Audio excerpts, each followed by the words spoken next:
crash. Males ran southbound. 171 southbound.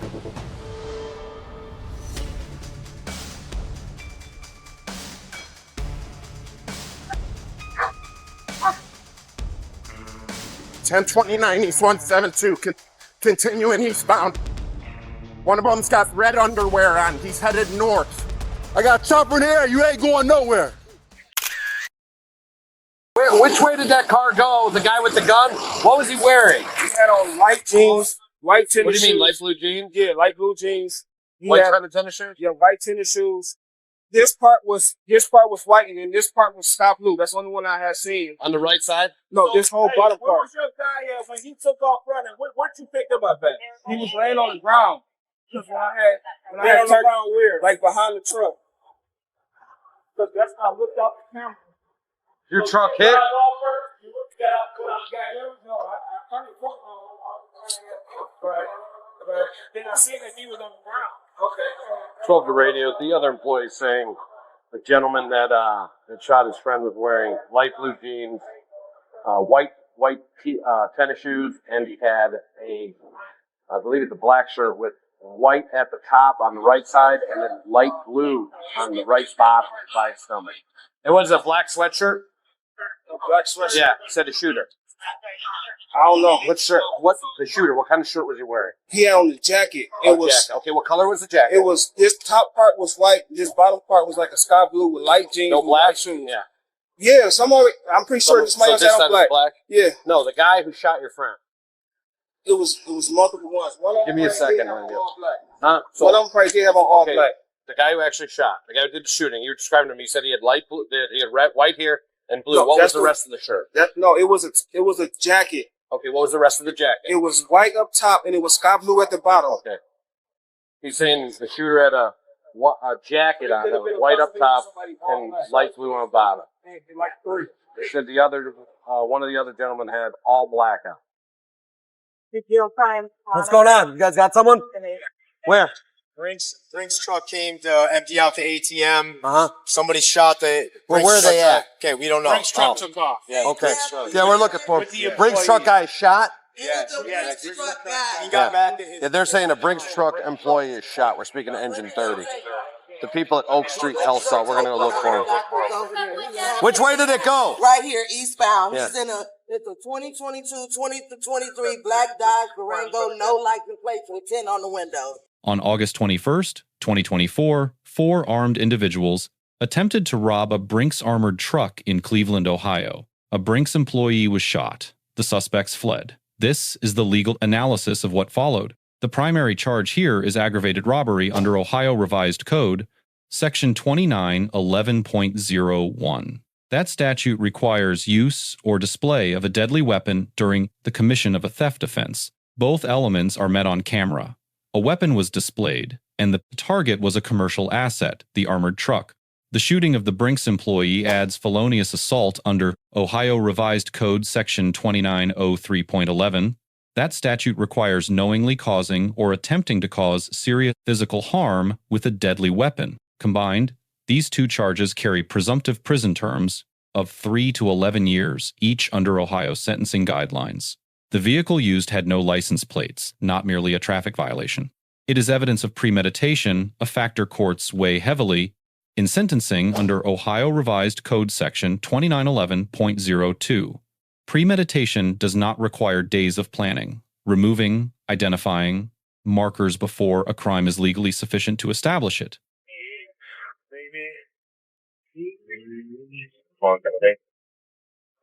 We got it at 169 and those are going north on 169 towards the lakeshore.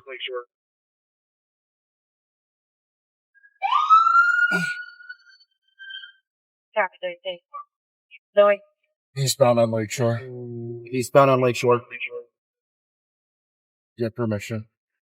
We have permission to chase. Rated at 1014. 1014. Light it up. Running you close?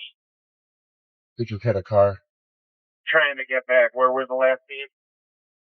Give us the air. We got a crash. Males ran southbound. 171 southbound.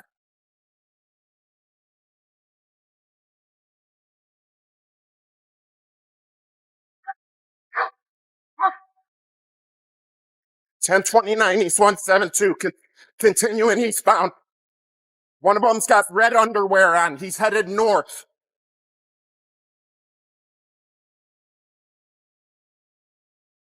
Still headed north.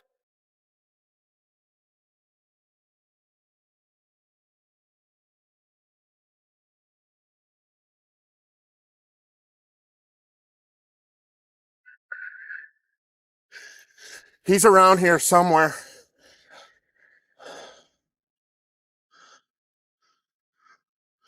Over to 176, maybe.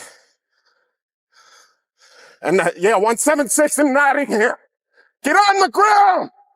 Get on the ground! I got 176 in Nottingham. Get on the ground!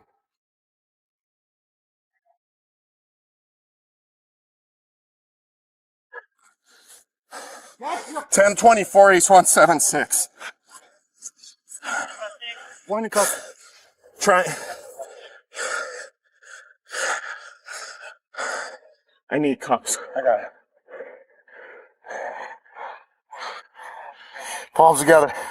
Palms together. Like you're praying. This is going to be the one with the red underwear. There was another All right, one roll right him out in of front sight. of him. On your side, I bud. don't know where he went. On your side. Any weapons on you? No. Any weapons on you? Roll over.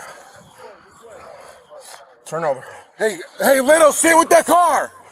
Go to the Durango and sit with it. Go to the Durango and sit with it. Sit up. You got 3 more. Stand up. This way, this way. Which way they go? They're around here somewhere. There was one right in front of him. All black. But he's the one I saw with the red Yeah, with the red. underwear. How old are you?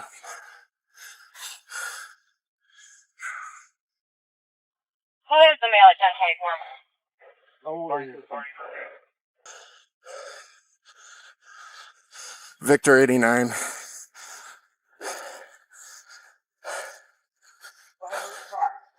Next block over, it's locked.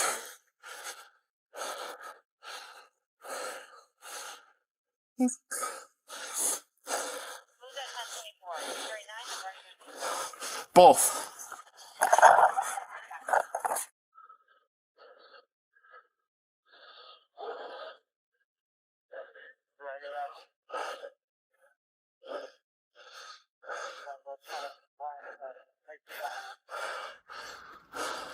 My doors are locked. When the Durango crashed and suspects fled on foot, Ohio Revised Code, Section 2921.331 applied. That statute failure to comply prohibits willfully fleeing a police officer after receiving a visible or audible signal to stop. Supervisory authorization for the vehicle pursuit was obtained and confirmed over radio, a required procedural step under department policy. That authorization protects the department from civil liability and ensures accountability throughout the pursuit chain of command. During the foot pursuit, officers used aerial surveillance to coordinate the perimeter, a tactically sound decision. In Illinois versus Wardlow, decided in 2000, the Supreme Court held that flight from police supports reasonable suspicion. Here, the standard is higher. These are not anonymous individuals acting suspiciously. Probable cause to arrest existed from the moment the robbery was reported.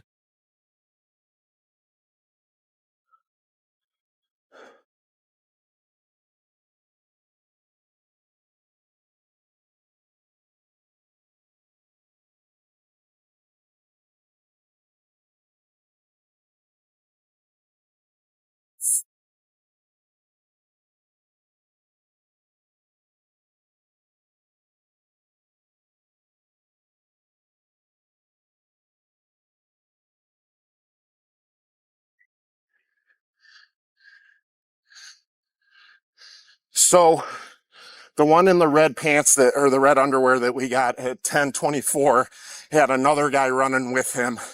I did not see him pop out on 176th.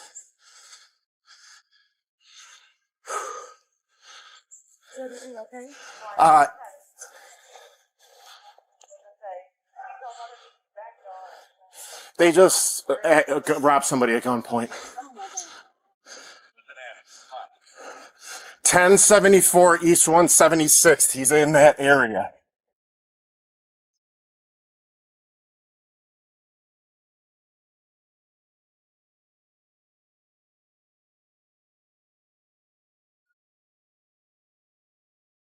Come on out! Come on out! Come on out!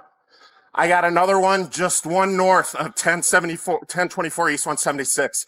Come on out! Right back here, guys! Don't you fucking move.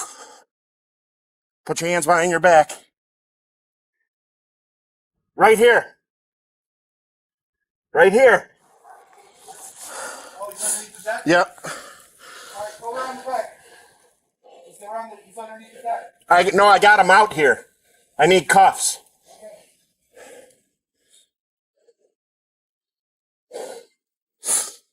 Man, we've been looking for you guys for a while. Hurry up, Brian. Right here.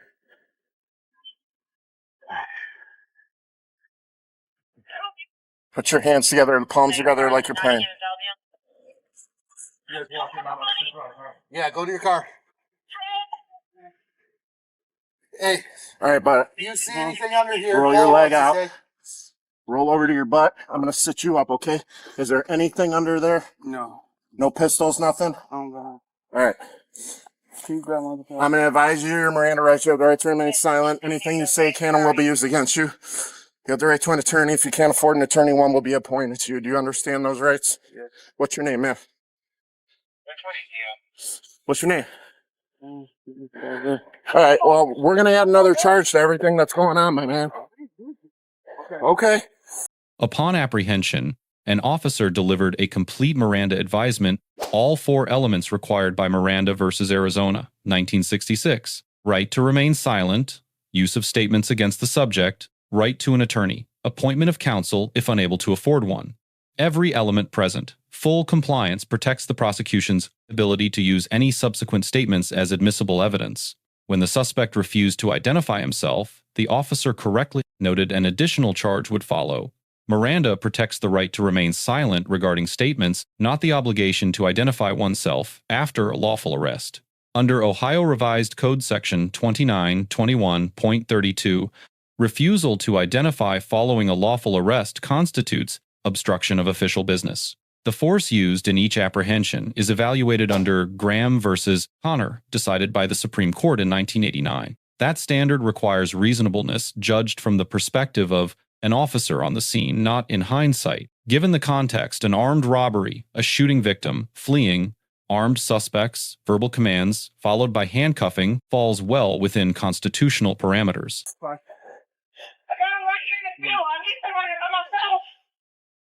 Where is she at?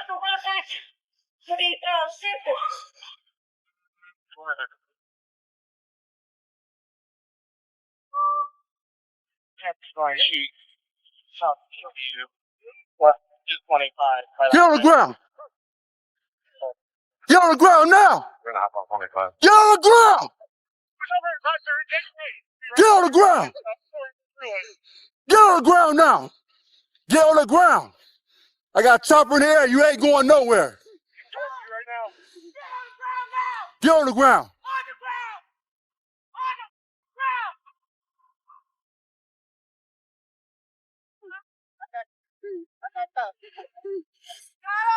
Yeah. Hands behind your back. Behind your back. Drop it. Drop that. Male in custody. Not in custody, right now. 1441. Hey, we still got one. You got any weapons on you? Radio, can we get an article, dog, from where the Durango crashed? Copy. No, I don't see. Go. Okay, get up. Bad side fight. Get up. I dropped the mag. I have to get my mag. I dropped my mag over here. Back there, I gotta go back and get it. The responding officers receive a B+. Miranda delivered completely. Pursuit authorization confirmed. Weapons checks conducted immediately upon each arrest. Air and ground assets properly coordinated. However, one officer reported dropping a firearm magazine during the foot pursuit a weapons accountability gap requiring review. Tactical positioning near residential structures without consistent use of cover also presented officer safety risks. The 4 suspects receive an F. Aggravated robbery, felonious assault, fleeing law enforcement, premeditated, executed with firearms. In a public commercial area, 3 submitted to arrest, 1 continued to evade. The law does not grade on a curve for partial cooperation. The lesson here is straightforward. Premeditation is not protection. It is prosecution. Stripping a vehicle of plates, coordinating multiple armed participants, targeting a commercial asset, each element compounds the charges, not conceals them. Miranda, compliance, and pursuit authorization are not bureaucratic formalities. They are the procedural foundation that makes a conviction hold in court. Officers who skip those steps hand the defense an argument. Officers who follow them, as seen here, close that door entirely. Let us know if there is an interaction or legal topic that you would like us to discuss in the comments below. Thank you for watching, and don't forget to subscribe to our channel for more content on police court interactions.